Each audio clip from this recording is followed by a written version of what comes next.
მოგეხსენებათ რომ პუტინი ვერ იმარჯვებს უკრაინაში.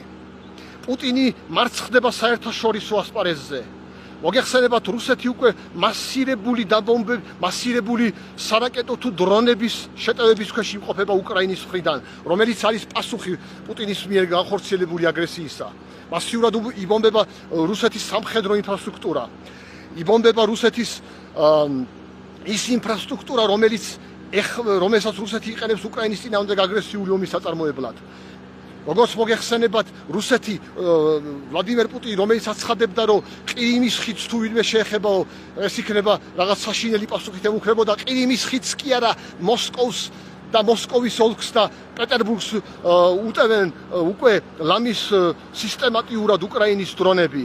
და როგორც ხედავთ, ეს უფრო და უფრო ინტენსიური ხდება. ეს იმას ადასტურებს, რომ თუ ვინმეს იმის იმედი ჰქონდა, რომ ტრამპი დაამთავრებდა უკრაინის ომს პუტინის გამარჯვებით და ტრამპი და პუტინი გაიყოფდნენ მსოფლიოს გავლენის ზონებად, ეს გამორიცხული ვერსიაა. ეს თავიდანვე გამორიცხული იყო. გაითვალისწინეთ ეს ყველაფერი. გაითვალისწინეთ ის, რომ ამ წლის ნოემბერში ამერიკაში კონგრესის არჩევნებია, სადაც საერთაშორისო ექსპერტების შეფასებით დაახლოებით 80%-იანი ალბათობით, როგორც მინიმუმ კონგრესის ქვედა პალატაში, ანუ წარმომადგენელთა პალატაში დემოკრატიული პარტია მანდატების უმრავლესობას აიღებს. თუ რა თქმა უნდა, მანამდე სოფლიოში რაიმე ესეთი არ მოხდა, მაგრამ დაახლოებით 80%-იან ალბათობას დებენ საერთაშორისო ექსპერტები იმაზე, რომ როგორც მინიმუმ ქვედა პალატაში, ანუ წარმომადგენელთა პალატაში ამ წლის ნოემბერში დემოკრატიული პარტია აიღებს მანდატების უმრავლესობას. და გარდა ამისა არსებობს სერიოზული ალბათობა იმისიც, რომ თვითონ კონგრესის ზედა პალატაში, ანუ სენატშიც კი შეძლოს დემოკრატიულმა პარტიამ უმრავლესობის აღება. და რაც იმას ნიშნავს, რომ თუნდაც წარმომადგენელთა პალატაში შეძლოს დემოკრატიულმა პარტიამ მანდატების უმრავლესობის აღება, ეს ნიშნავს, რომ ეს სერიოზულად გაზრდის უკრაინასადმი ამერიკის დახმარება, სერიოზულად გაზრდის პუტინისადმი ამერიკის მხრიდან და ზოგადად დემოკრატიული სამყაროს მხრიდან პუტინის წინააღმდეგ გააქტიურებას და ასევე გააქტიურებას პუტინის მოკავშირეების წინააღმდეგ მსოფლიო მასშტაბით. ამიტომ მე მოგიწოდებთ ოცნების ლიდერებო და ბატონო მიხეილ ყაბელაშვილო, არ დაელოდოთ მოვლენების შესაბამის განვითარებას. დაიწყეთ ისეთი დემოკრატიული მიმართულებები, ისეთი დემოკრატიული მოქმედებები დემოკრატიის მიმართულებით, რომელიც გაზრდის საქართველოში დემოკრატიის ინდექსის მაჩვენებელს, რომელიც ააცილებს საქართველოს იმას, რომ დემოკრატიის ინდექსი ჩაცდეს 4-ქულას და ავტომატურად გადავიდეს ავტორიტარული სახელმწიფოების ჩამონათვალში და რომელიც წაადგება საქართველოს. და მით უმეტეს ეს იმ პირობებში გაითვალისწინეთ, რომ საქართველოს რუსეთის მიერ ოკუპირებული საქართველოს ტერიტორიების დეოკუპაციამდე უფრო და უფრო ნაკლები დრო რჩება. საქართველო ახლა უკვე უნდა ემზადებოდეს იმ მომენტისათვის, როდესაც დეოკუპირებული იქნება ზემოხსენებული ტერიტორიები. და რა თქმა უნდა, ამ დროისათვის საქართველოში დემოკრატიის ინდექსი უკვე უნდა იყოს იმ დონეზე, რომ საქართველო უკვე უნდა იყოს არათუ ჰიბრიდული რეჟიმის ქვეყნებში და არათუ ჰიბრიდული რეჟიმის ერთ-ერთ ყველაზე დაბალ საფეხურზე, როგორც დღეს არის, როგორც იყო თუნდაც 2011-ში, როდესაც ნაციონალური მოძრაობა და ბატონი მიხეილ სააკაშვილი იყვნენ ხელისუფლების სათავეში. მაშინ 4.74 მიასედით იყო შეფასებული საქართველოში დემოკრატიის ინდექსი. საკმაოდ ძიმე ვითარება იყო დემოკრატიის მხრივ მაშინ საქართველოში, მაგრამ უკვე საერთაშორისო მონაცემებით ჩაცდა იმას 2011 წლის მიხეილ სააკაშვილის პრეზიდენტობის დროინდელ მაჩვენებელს. თუ არა ხომ ვიცით, რომ მაშინ როგორ ძიმედ იყო დემოკრატიის მდგომარეობა საქართველოში.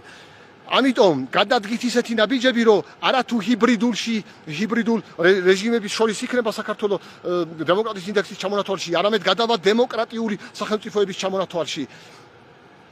ხოლო დემოკრატიული სახელმწიფოების ჩამონათვალი იწყება 6 ქულიდან ზევით. რადგანაც, როგორც გითხარით, სულ ცოტა დრო რჩება რუსეთის მიერ ოკუპირებული საქართველოს ტერიტორიების დეოკუპაციამდე ამ დროისათვის საქართველოს უკვე უნდა იყოს დემოკრატიული სახელმწიფო, ოფიციალურად დემოკრატიული სახელმწიფო და იმის საფუძველს, რომ სულ ცოტა დრო რჩება რუსეთის მიერ საქართველოს ოკუპირებული ტერიტორიების დეოკუპაციამდე, მაძლევს ის, რომ უფრო და უფრო ცუდად მიდის პუტინის საქმე. ხოლო პუტინს როდესაც უჭირს, ის მაშინ უკან იხევს და თმობს ბევრ რამეს. მან დათმო ფინეთისა და შვეიცარიის ნატოში გაწევრიანება, მიუხედავად იმისა, რომ ჰქონდა ნათქვამი, რომ არ დაუშვებდა ნატოს აღმოსავლეთით გაფართოებას ამიერიდან. მაგრამ ის იძულებული გახდა და დათმო. მან დათმო ვენესუელაში ნიკოლას მადუროს რეჟიმი, ვერანაირი დახმარება ვერ გაუწია. მან დათმო სირიაში ბაშარ ასადის რეჟიმი, ვერ შეძლო მისი შენარჩუნება.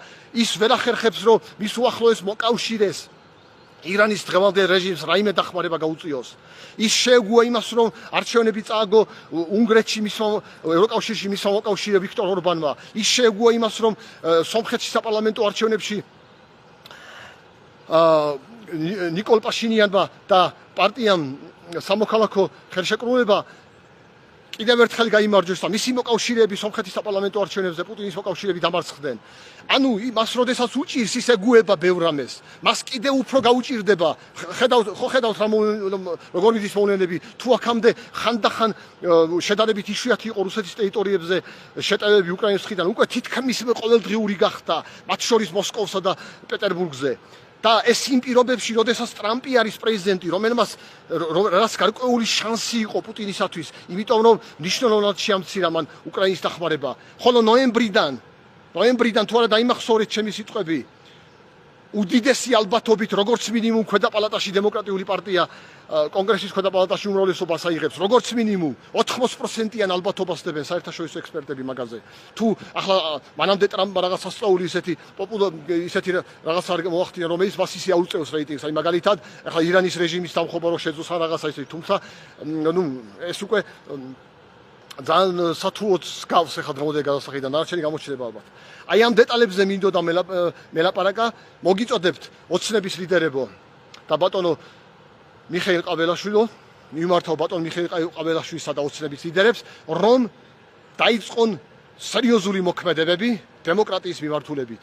ბატონმა მიხეილ ყაბელაშვილმა მოუწოდებ მას, რომ შეწყალების მიმართულებით სერიოზულად იფიქროს ზემოხსენებულ საქმეებზე, რაზეც მე უკვე ვილაპარაკე, ხოლო ოცნების ლიდერებს კი მოუწოდებ ზემოხსენების საკითხებზე იფიქრონ რაიმე საკანონმდებლო გამოსავალზე, გარდა ამისა გადადგან სხვადასხვა დემოკრატიული რეფორმები გაატარონ საკანონმდებლო დონეზე, მათ შორის გააუქმონ ან შეცვალონ თუ როგორც იქნება უკეთესი იმ კანონთა ის კანონები, რომლებიც ბოლოხანებში იქნება მიღებული, რომლებიც ძალიან მნიშვნელოვნად ზღუდავენ შეკრებისა და მანიფესტაციების უფლებებს და ხშირ შემთხვევაში არაადეკვატური სასჯელები თუ ადმინისტრაციული პასუხისმგებებია ზემოხსენებულ საკითხებზე.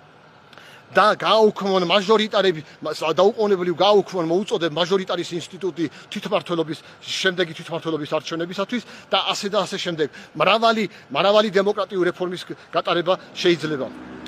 აი ამ თემებზე მინდოდა მელაპარაკა. დიდი მადლობა ყურადღებისათვის.